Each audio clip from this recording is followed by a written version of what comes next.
یہ انکشاف تمام مسلمانوں کے لیے حیرت کا باعث بنتا ہے کہ اس دنیائے فانی میں بھی ایسی چیزیں موجود ہیں جن کا اصل تعلق جنت سے ہے۔ ان میں سب سے پہلے حجر اسود آتا ہے اور بتایا گیا ہے کہ حجر اسود کا تعلق جنت سے ہے اور یہ جنت سے نازل ہوا ہے۔ دوسرے نمبر پر آتا ہے مقام ابراہیم۔ یہ وہ پتھر ہے جس کے اوپر کھڑے ہو کر حضرت ابراہیم علیہ السلام نے خانہ کعبہ کی تعمیر کی تھی۔ اس پتھر پر حضرت ابراہیم کے قدموں کے نشانات آج بھی دیکھے جا سکتے ہیں۔ یہ پتھر اب خانہ کعبہ میں نصب کیا گیا ہے۔ حدیث میں مقام ابراہیم اور حجر اسود دونوں کے بارے میں یہ ذکر آیا ہے کہ یہ دونوں جنت سے نازل ہوئے ہیں، جنت کے یاقوت ہیں۔ اگر اللہ ان کے نور کو نہ بجھاتا تو مشرق اور مغرب ان سے روشن ہو جاتے۔ تیسرے نمبر پر تابوت سکینہ آتا ہے۔ اللہ تعالیٰ نے بنی اسرائیل کے مطالبے پر ان کے لیے بادشاہ کا تقرر فرمایا اور اس کی دلیل کے طور پر برسوں پہلے ان کے ہاتھ سے کھو جانے والے تابوت سکینہ کے دوبارہ اس انداز میں آنے کا ذکر فرمایا کہ اسے اللہ کے فرشتوں نے اٹھا رکھا ہوگا۔ اس تابوت میں حضرت موسیٰ اور حضرت ہارون کے زیر استعمال اشیاء کے علاوہ نسخہ تورات اور وہ تختیاں بھی موجود ہیں جو حضرت موسیٰ کو کوہ طور پر اللہ کی طرف سے دی گئی تھیں۔ اس کے علاوہ صندوق میں حضرت موسیٰ کا وہ کرشماتی عصا بھی تھا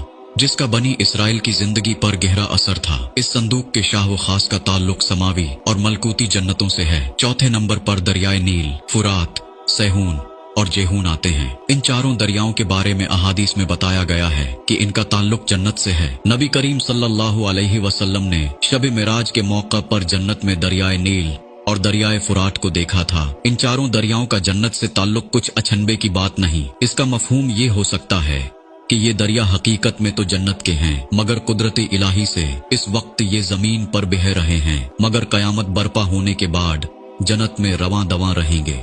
پانچویں نمبر پر اجوا کھجور آتی ہے۔ یہ کھجور کی ایک خاص قسم ہے جو مدینہ میں پائی جاتی ہے۔ اس کے متعلق نبی کریم صلی اللہ علیہ وسلم نے ارشاد فرمایا کہ اجوا جنت سے آئی ہے اور یہ زہر کا علاج ہے۔ اس حدیث میں اس کھجور کو زہر کے ساتھ جادو کی مدافعت کے لیے بھی مفید بتایا گیا ہے۔